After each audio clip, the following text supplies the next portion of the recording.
Welcome, everybody, one and all, to another episode of Dino Times. I'm your host, Dakota Morgan, coming from Phoenix, Arizona. Business out of the way in case you are one who have been wondering where the episodes have been here, and you're a listener in the present and not in the far future, looking this video up. But we're going to be talking about Protoceratops, but of course, business out of the way first. Really fast, if you're again watching in the present timeline, hey, you wondering what the videos have been? Thing has been moving apartments, almost by myself, and then also doing 2 jobs plus education of astronomy in ASU right now. So life has been a little bit stressful, to say the least. So I apologize for missing some of the news, but we are back with Dino Times and better than ever, in a way. I mean, it could be live action, but who knows? All right, on to Protoceratops. Protoceratops is one of the smaller ceratopsian species that we've covered here on the channel. And we have covered a lot of ceratopsians. Now you may be wondering, what is that? Well, ceratopsians is the bigger family members of this, like Triceratops and the Pseudoceratops, Pachyrhinosaurus, things like that. Protoceratops means first horned face. It's a genus of the Protoceratopian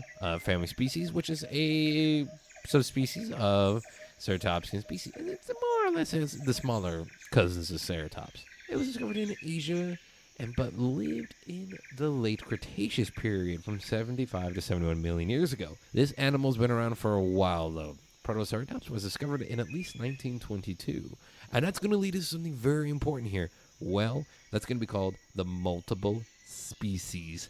That's right here. We have 2 subspecies here in the genus. We have Protoceratops andrewski, and then the other one being a little bit more difficult to pronounce, Heleni corinus. Hopefully, after years of working in Zoofield, I can pronounce that correctly, but hopefully I did. The animals, like I said, weren't too big. You're looking at 6.6 to 8.2 in feet in their length, of course. And the weight, in the corner in the ring, we're looking at a whopping 137 to 229 pounds. It's going to mess you up if you're a human, but if you're an animal in the late Cretaceous period, you're probably looking at like their version of a dog.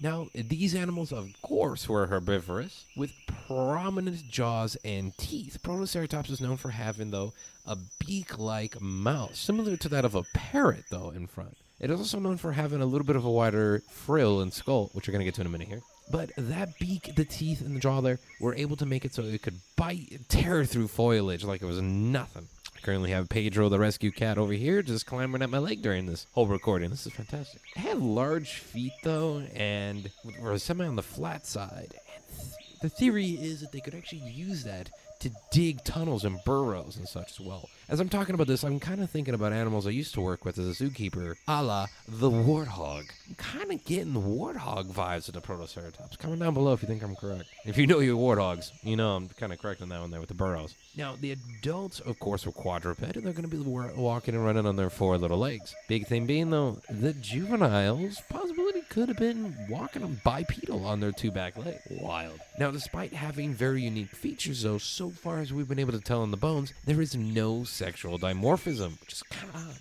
Of course, like I mentioned, that big old frill. That big frill and the bigger skull there would be helpful in defending its neck. It could raise its head up there a little bit, or maybe it's scrunching, putting its head to its shoulders. And that big frill would be able to cover the neck and vital organs in the back area against any predators trying to go after them. It's like the better version of a tortoiseshell. Now, of course, though, it is most notably known from the preserved species here. And I'm going to show a few pictures here during this, in case you're wondering what this is. It is the the battling dinos preservation, where Protoceratops and Velociraptor species were actually battling it out and got fossilized. Recently, there's been some studies that it might have just been a dead Protoceratops, but we don't know for sure in that sense. Those battling dinosaurs fossilized is pretty badass for paleontology.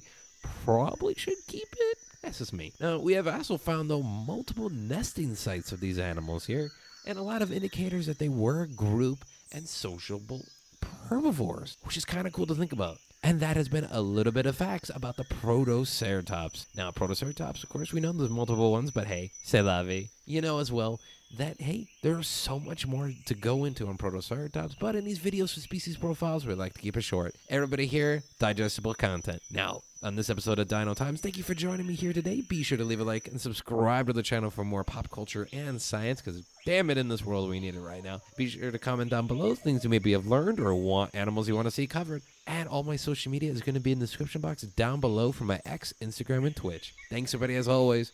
And remember, science is real.